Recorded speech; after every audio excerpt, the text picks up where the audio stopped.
Welcome back to Cooking from the Cave. I'm Chef Pete Cheruziak. Today we're going to be making banh mi, a absolute favorite in our household for parties, just a great dinner as well. Banh mi is a Vietnamese term which means bread, and the bread we're going to use today is a crusty French baguette, which is perfect for this recipe because the Vietnamese and the French kind of come together on this dish here, and that's where you get all of your flavors and your influence.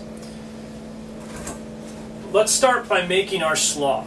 Our slaw is going to be a cooked slaw, and then we're going to refrigerate, and it's going to kind of set up in a short period, half an hour. The longer you let it sit, the better, but you really only need to let it cool down in the refrigerator and it's good to go. Start by heating up a pan. We're going to add half cup of water, quarter cup of rice wine vinegar, and a quarter cup of raw sugar. Now, we just want to get this up to a boil, but to help that, we want the sugar to dissolve. So just give it a real quick stir in there. Sugar is going to kind of cloudy the water and the vinegar, and at that point you can just let it go. The next ingredient we're going to add is our garlic. This is minced garlic. This is 2 cloves of minced garlic. And the other ingredient we're going to add is our lemongrass. Lemongrass is one of those ingredients that you kind of think of and you say, you know, how do I prepare it? What can I use it for? What do I do with it, basically? I like to use the whole stalk, so I'll use it for different purposes. The tops, there's a lot of flavor in there, but you have to cook it to actually, so you got to introduce heat to it to actually release those flavors. The rest of it, what we're going to do is we're going to cut this in half, and we're going to pull out the meaty center. And the meaty center is this white part right in here. It's almost like the heart of the lemongrass, and this is where you're going to get all your flavor. You still want to make sure that you mince it up because you're going to make a slaw out of it. But again, we're going to pull that out, and we'll incorporate that into our liquid. Alright, so let's start mincing up our lemongrass.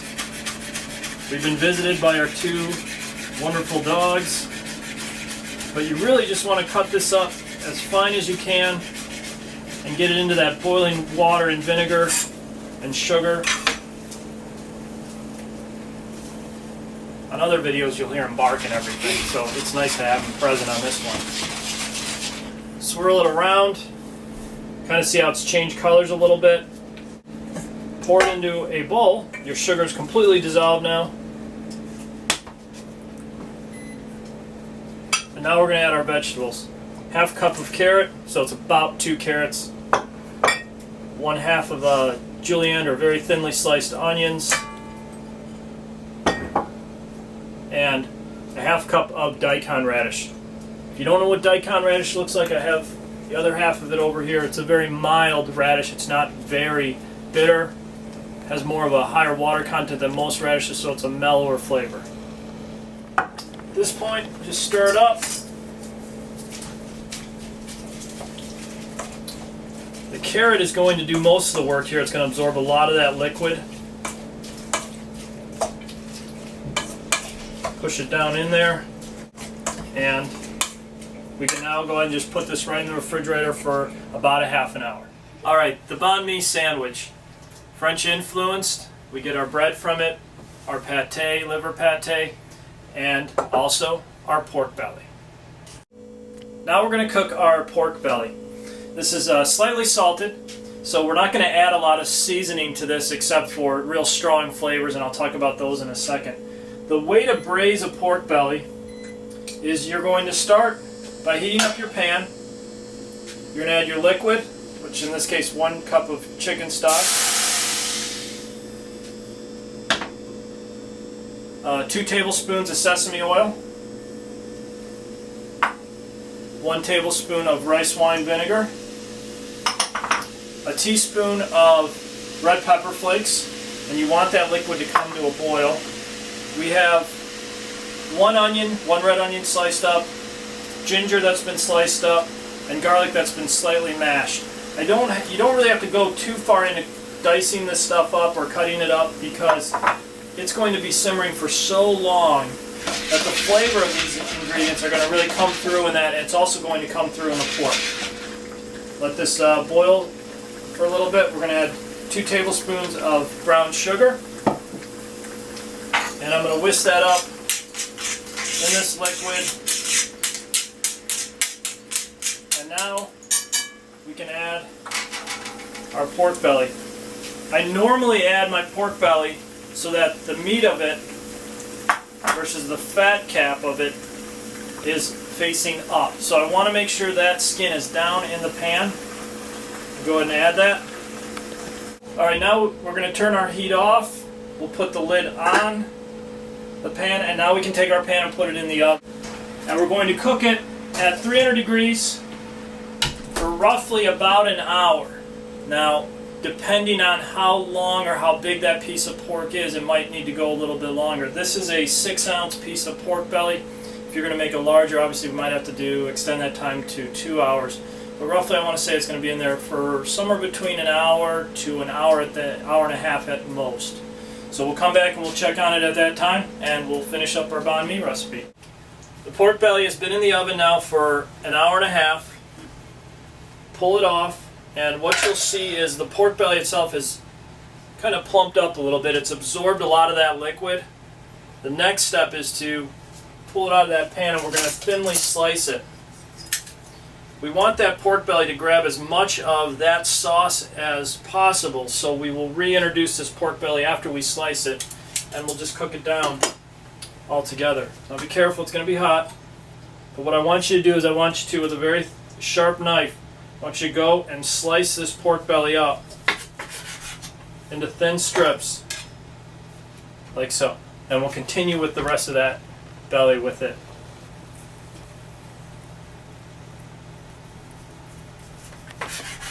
Alright, I want you to use the entire belly too. If there's any scraps or anything, just keep it all together. We're going to take that, scrape that into our sauce that the belly's been braising in. Turn it on to high heat. We want to get this caramelized and crispy. It should probably take about 2 minutes. Just move everything around nice and flat. And while this is cooking, we can check on our vegetables and we can start to build that sandwich. Alright, we're going to get our veggies out. They've cooled down nicely. They've absorbed some of that liquid. We're going to add our jalapenos now. That's 1 sliced jalapeno that I've added. And if we come over here and we look at the pork, you can see how it's changed colors and everything. The sauce, that liquid is nice and caramelized. It's actually thickened up. We can turn that heat off. And from here, you're just going to make a sandwich. The pork liver pate is going to become very spreadable as it sits out at room temperature. You see how I'm kind of working it? What I'm going to do is I'm going to put a light layer of this on the bottom. And this is where that crusty bread, soft on the inside but crusty on the outside, it really gives you something to hold on to, and you can spread this much more evenly. Now we're going to do our pickled veggies.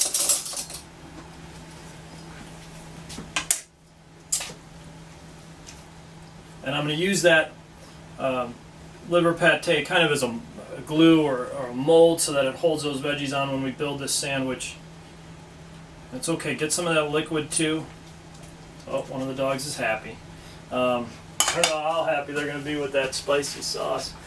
Alright, so now we're going to add our pork belly.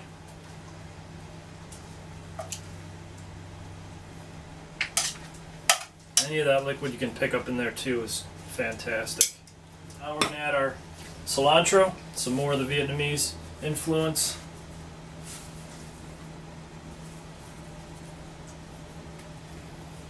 A complicated yet easy dish that you can make for dinner, for a party, football game, whatever it is. It's going to have all packed with flavor. You can make them ahead and wrap them in foil and then just serve them to your guests.